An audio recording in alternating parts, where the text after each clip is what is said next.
So again, folks, let's get going here. My name is Corbin. One second. Yeah, my name is Corbin. I'm the president and CEO of REMIC Realty, the Rev 360 mortgage company. And so we have a real estate brokerage firm. We also do in-house mortgage from Rev 360 mortgage company. And also we have a MIC, which is a real estate, MIC is a mortgage investment corporation where you can invest your RRSP, RESP, LIRA, and so on to invest in second mortgages and third mortgages, and we pay anything between 5 to 10% return on your money. So if you look into, you have some dead money, and which is like RSP money is not really performing for you, and you want to actually get it working. So what you want to do is contact us, and we get you in money investing in second mortgage, 5 to 10%. We're the only MIC in Canada that has 4 class of shares. That means the average person can get involved from $5,000 all the way up to over $1 million plus investing in second mortgages. Today we have a very good topic. We talk about the real estate trend, and that's very, very, very important. Yeah, the real estate trend. So that's what we're discussing. All right, so let's get settled up and get cranking again. Get yourself a pen and a piece of paper. Grab yourself some water, juice, tea, wine, whatever you need, and we're gonna get things going here in a little bit. Again, my name is Corbin from REMIC Realty, REMIC Capital, Rev 360 Mortgage. I am a real estate mentor. I still mentor people on real estate investing. I know to take your finances to the ultimate level. Give me a second, I'll be coming back there again. Yeah, take it to the ultimate level. So on the verge or initial stage of getting involved in the real estate market or building wealth, there's one thing that I was told, and I never forget that. And it says, well, you're going to start building wealth, and this is what you should also have in mind, Frank. You need one person, one voice, one signature. Very important. So you one person need to have one voice, one signature. The problem with most people, they have too many people they're listening to. Okay? So if you have too many people you're listening to, you tend to be confused. And this is bad for your finances, bad for your money. Who's making the financial decision in your household? That's important to you. Okay? It cannot be everyone. It only got to be one particular person who makes the last decision in your household financially. Who tell you what to buy? Who tell you what not to buy? Who balance the budget at the end of the month? That's important. Okay? So let's get involved, get it cranked up, and we get going. So I'll give you a little bit of history about myself. I get involved in the real estate market in 1995. We're just coming off of the recessionary recession, the 1989-1990 recession, and the market has just bottomed out in 1995, and I started educating myself on real estate investing. I used to be the only kid in a lot of seminars. Everyone in the seminars would be my parents' age and older and older. I was the only young kid in going to real estate seminars in 1995. And when I look at the line, look around, was all grandmothers and grandfathers and great old people going to learn how to invest. And I thought I was in the wrong place. But little did I know I was in the right place. And so my question I asked myself then and even now is that, why do people wait until they get old to actually start investing money? Okay?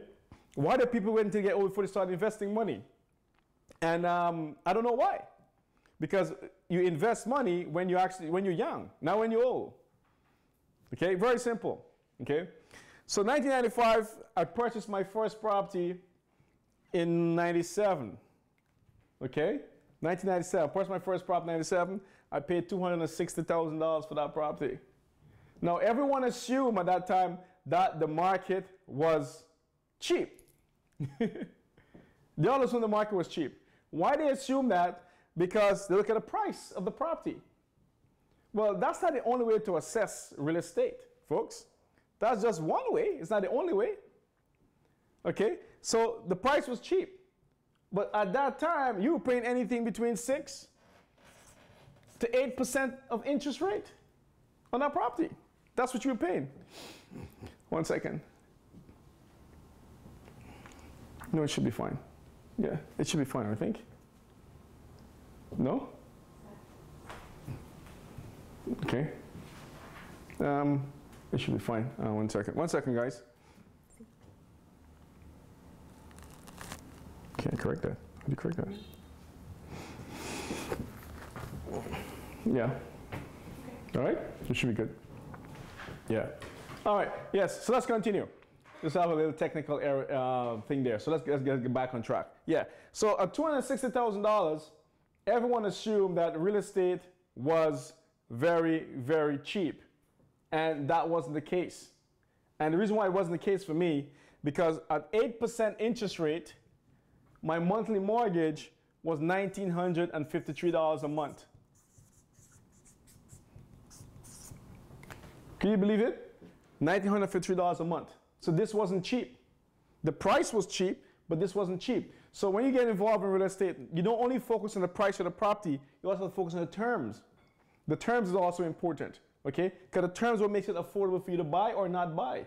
So even though the price was cheap, a lot of people weren't getting involved in the real estate market because they're saying the same thing there in 1997, they're saying today. They said the price was too high or interest rate was too high. So a lot of them stayed out to the market and never got investing in real estate. So I started buying, a lot of my investors started buying, and a lot of my friends started buying, and we started just gathering a bunch of property. Today, that property is worth over $900,000. But the same complaint we had in 1997, it was too expensive because the carrying cost was high, is the same complaint we have in today. Now, here's the thing now.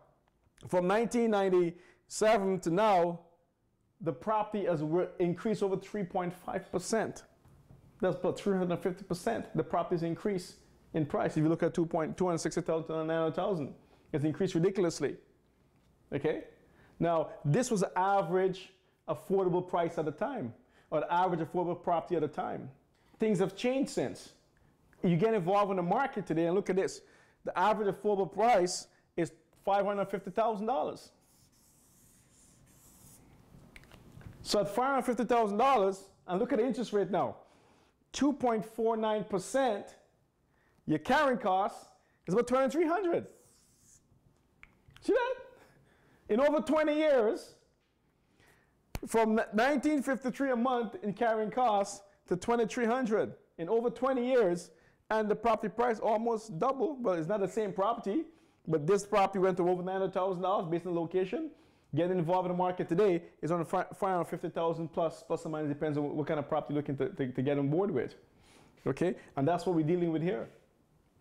Okay, and 2.49% interest rate today, and it varies 2.49, 2.59, and it go up and down. Okay, so these are things that people are concerned about. This should not be a worry. So the few things you need to be concerned or always look at when it comes to buying real estate. Whether you buy now, 5 years from now, or 5 years ago. First you look at is the interest rate. Interest rate is important. The next thing you look at is the term, which is the amortization term. Is it 25 years? Is it 30 years? Is it 25? Is it 40 years?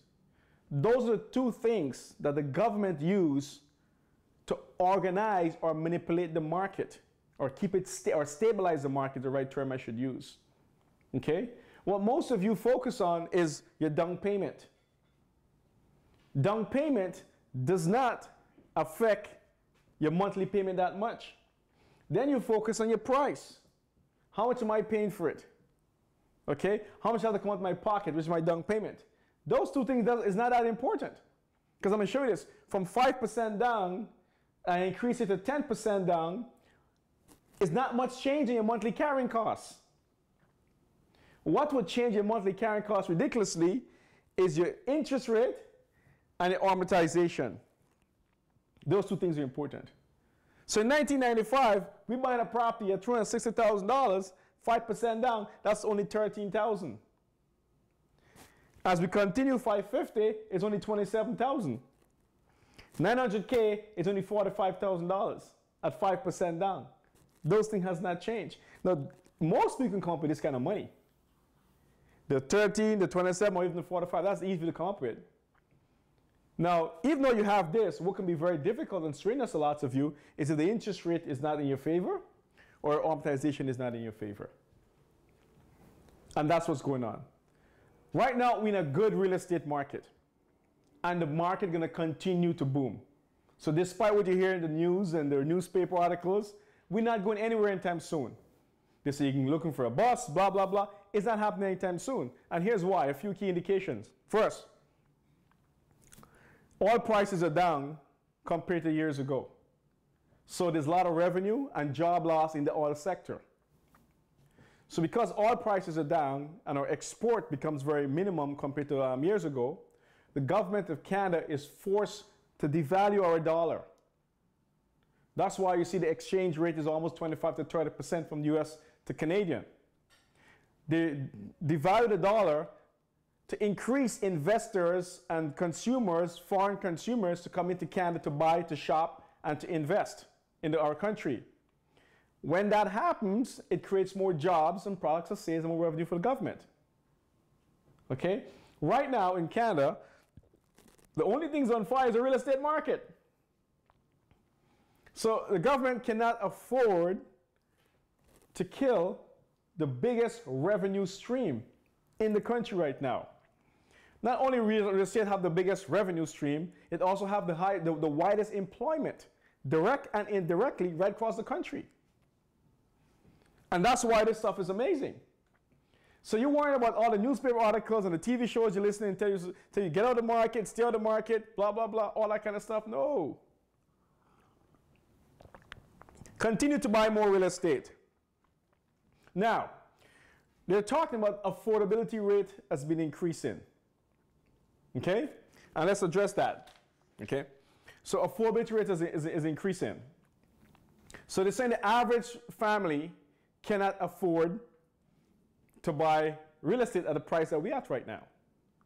Now, when they measure the affordability stats, it's purely based on average household income. That's the average household income that's on the mortgage application. It's not based on the amount of people truly living in that house. Now, a few things have happened. Our demographics has changed. The way we live has changed as well. So even if you show $150,000 income coming in on the mortgage application, they could well be $200,000 to $300,000 in the household, really. But everyone's on the mortgage. That happens on a community level. That doesn't get measured in the financial stats. And hence why you see this big, strong demand for real estate. Immigrants are coming from all across the world, and they want a piece of this pie. They want to know why you guys didn't buy at $260 and have it appreciate to $900,000. And they want a piece of the pie. And that's what they're coming for. So immigration remains strong.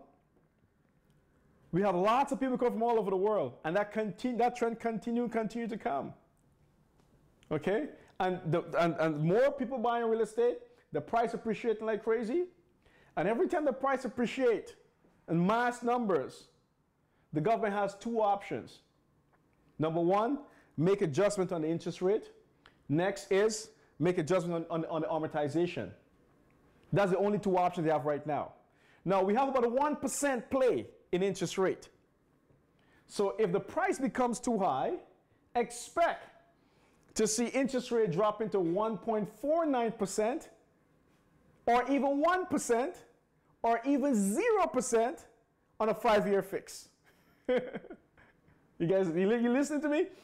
If it becomes too expensive on the property price side, expect to see interest rate dropping ridiculously. So the government have a wide range of interest rate they can play with. That's first. Next is amortization. Right now we have 25%, 25 years amortization. We have 1, 2, 3, 4 phase to go. We can go up to 40 years amortization. So that's kind of leverage the government have right now If the market becomes too expensive or affordability becomes out of range, they have these two tools to make the adjustment, to make it affordable for the average person.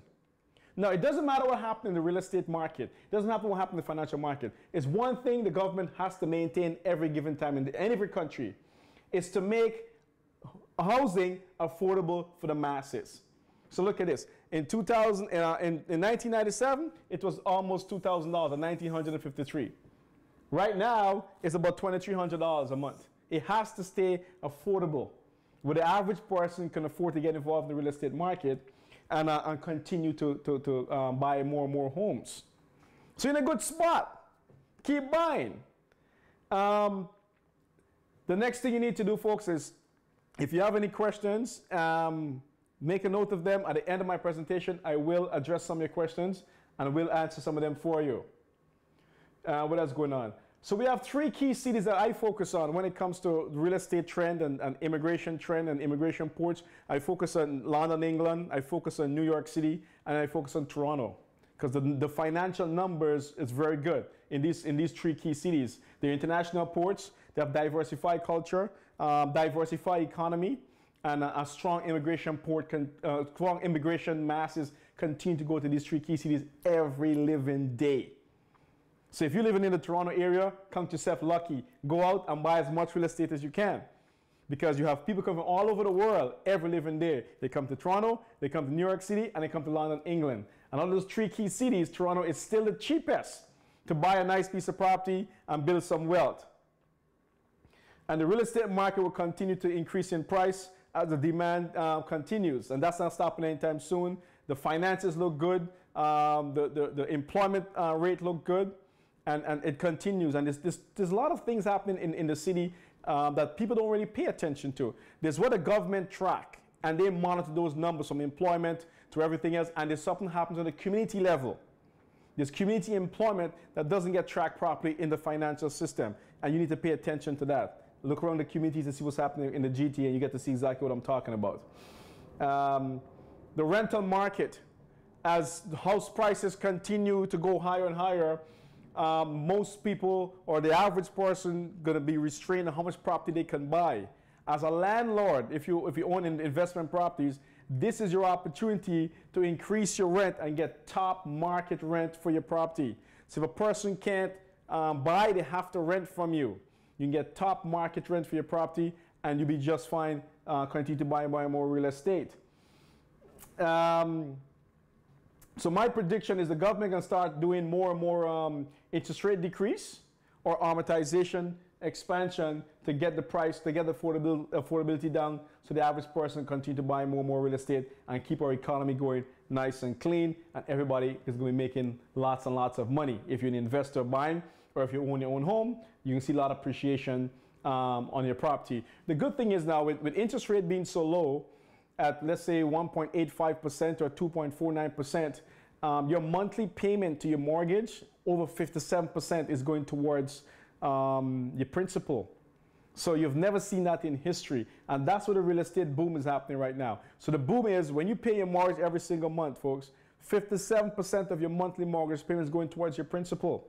So the average home in the GTA is seeing close to $200,000 appreciation or in equity in 5 years' time. That's a lot of money.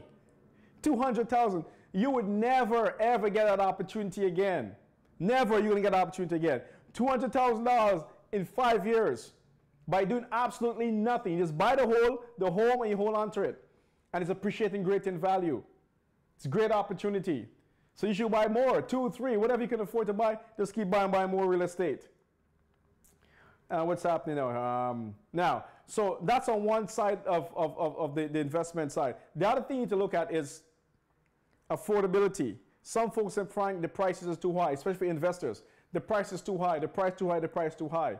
Now, you have an opportunity. You can change the direction of the investment market. So you can go buy high properties or expensive properties and ride the appreciation market up. Or you can buy cheaper properties in not the best area, renovate them, and sell them at a high price.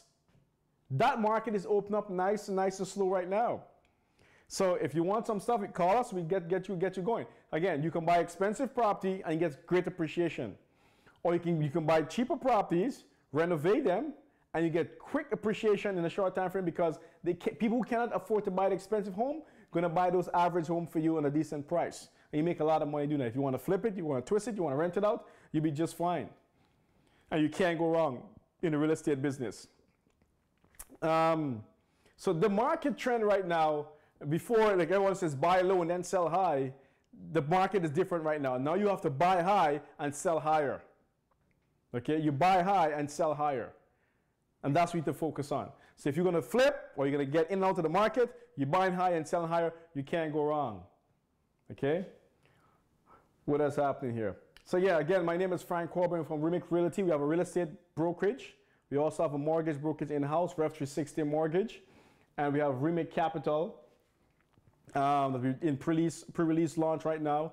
If you want to invest in second mortgages from RRSP, RESP, LIRA, or even cash or equity from your home, we pay anything between 5 to 10% return on your money every single month. Okay, and you get good income coming in. You can contact us, get you more information on this stuff here. Now, if you have any question, concerns on the information I just discussed, I will try to answer some of those questions for you. So if you have any question, just free to send it in right here. I will try to answer those questions for you. And yes, there will be a replay because this will be saved to Facebook. Yeah, there will be a replay on the video. So if you didn't catch it from the start, you can catch a replay, I think maybe another hour or two after you get a replay on it. Another question we have here, do I suggest, and what do you suggest as an amortization on an investment property? Well, it depends. What stage you are in the game. For investment property, I would go with a maximum 25 years and let my tenants pay on that property over the next few years to me. I wouldn't try to shorten that time frame. I would 25 years on the investment property. And you can't go wrong with that. So whatever maximum amortization that your banker or your mortgage broker is offering you, I would go with that one. And then I would also go with a 5-year fix. Okay, on the investment property, I go with 5-year fix. I want it fixed, consistent. I also want my income to be consistent for my tenants as well. So 5-year fix, 25 years amortization, and you just sit and enjoy the cash flow if there's any, or if there's appreciation, you sit and enjoy the appreciation. But interest rate is really low right now, and how much low can it get in the next year or two? You're looking at 0.5, if not 0.75%, that's not going to change your life. So you lock it in, you're good to go, 5 years, and you can't go wrong. You're good to go. What else going on here? Yeah, so again, if you think the market is too expensive, try looking at cheaper neighborhoods, cheaper properties, and you can get in on board, buy them, fix it up. We have tons of them on the market right now. We work with investors that they're currently buying, and they're going to renovate them, and they're going to make lots of money buying these investment properties, and you can't go wrong, okay? Now, but the only thing you need to understand that when you buy an investment property and you're building wealth, you have to make sure you stay in focus. So first thing you need to understand.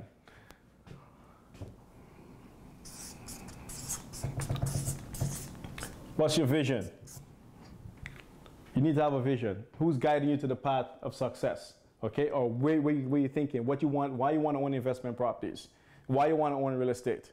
Because listen, it's cheaper to rent than to buy. You can go rent an apartment and pay $1,600 a month and go home and sleep every night and have nothing to worry about. Okay, so people who own real estate are people who want to build wealth. They want to become wealthy. Okay, they want to build wealth. Then, assuming you're choosing real estate as your vehicle, so real estate would be the way you're going to use. Okay, and what's also more important, folks?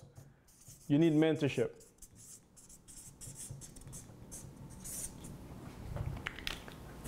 That's key. Mentorship.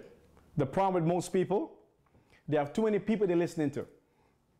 So I tell them A, the other person tell them B, the other person tell them C. Now you're confused. So everything you decide to do goes to zero. No results. No results. Why? You have too many people you're listening to. You need to have one person you're listening to, one mentor, working with you step-by-step process. Okay?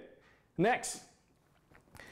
Even if you have a mentorship, You need to understand this, folks.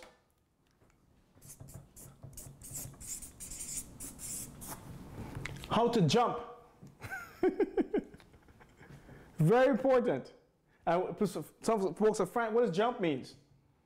Well, it means that create a vision, create a plan, and then take action. There's a lot of people around you, and you're going to see them. They're smart, they're talented, they have all the great things to say if you have a question. But the results sucks. Why? They're afraid to jump. This is important. They're afraid to jump. So having the knowledge, having the information, and you can't jump is because you're lacking self-confidence.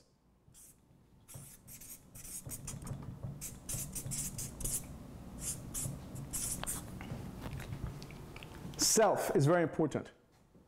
You need to develop yourself. Confidence is number one. I can show you many people that might be smarter than you, brighter than you, clever than you. The result sucks because they're not jumping. This is what separates me from most people. Never afraid to jump. I will ask you how high, because unless you do this, your results would not be what you want it to be. Any more questions we have here? Oh, sorry, Peter. I'm not sure what happened. My writing is backwards, but my writing is backwards. I'm not sure. It must be something with the camera here. Some of the camera here that makes it look backwards. But what's also important that I'm also recording this on a different camera. It's going to come to YouTube in a couple of days or less. So you have to pick up the video that way. And hopefully the other camera doesn't have the same problem like the Facebook Live. So you have to see the video again. I'm going to post it through Facebook in the non-flip writing version. I hope that helped you guys out. So it's going to come out. Okay? Yeah, so here's the thing. So you cannot be afraid to jump, because jump is what changed your financial status. Okay? Jump is what changed everything for you. If you have children, you got to let your kids see you jump. You got to let your kids see you jump. If your kids don't see you jump, they're going to be just like you. Their results are going to suck, because they'll be too afraid to take action. If you don't want to jump for you, jump for the next generation. I guarantee you. You got to jump for the next generation. And you listen, here's the thing. This is when you know you're doing something right. You're doing something right when your kids are proud of you. When your kids are happy to see you. That's when you know you're doing something right. Okay? And you got to jump. Now, here's the other thing I want to address.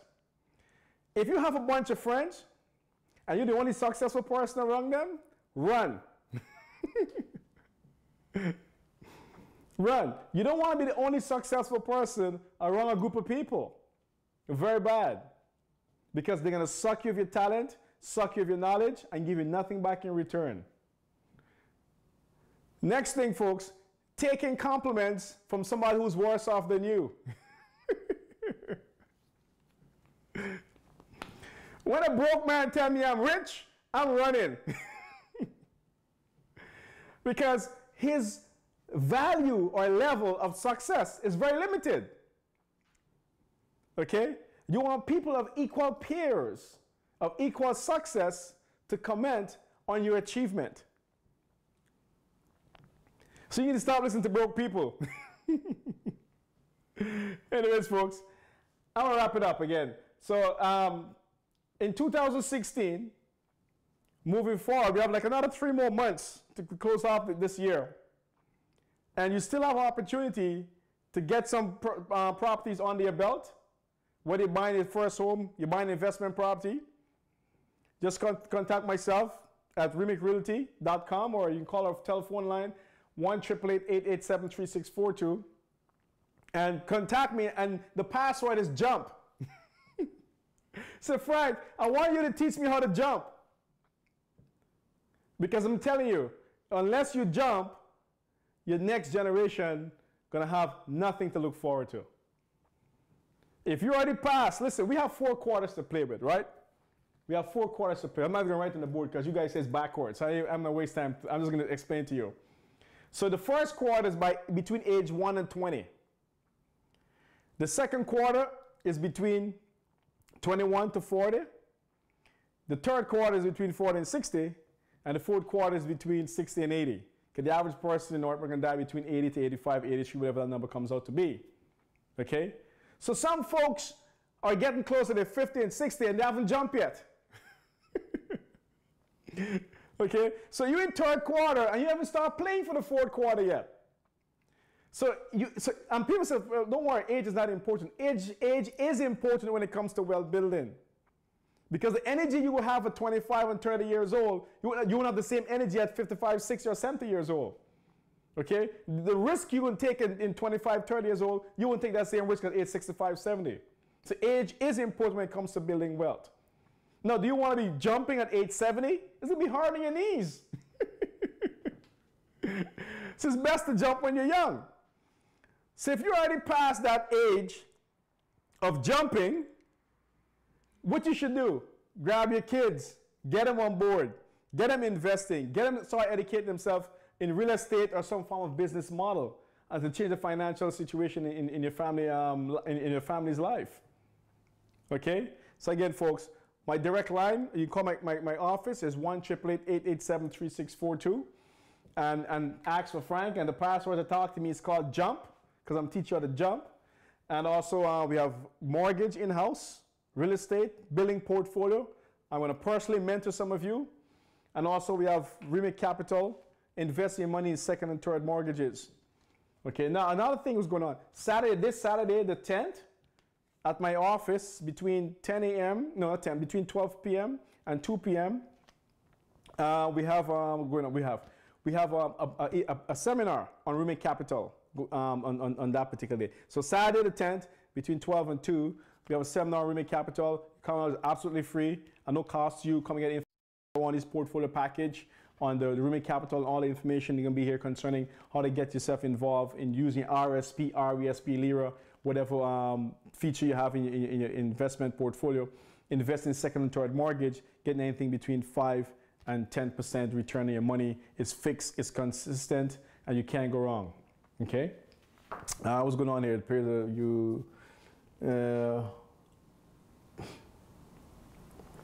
Yeah, okay, all right. Just looking up your, okay, right, fair enough. All right, so I'm not going to comment on that stuff. I'm not sure what Peter's talking about, but anyways.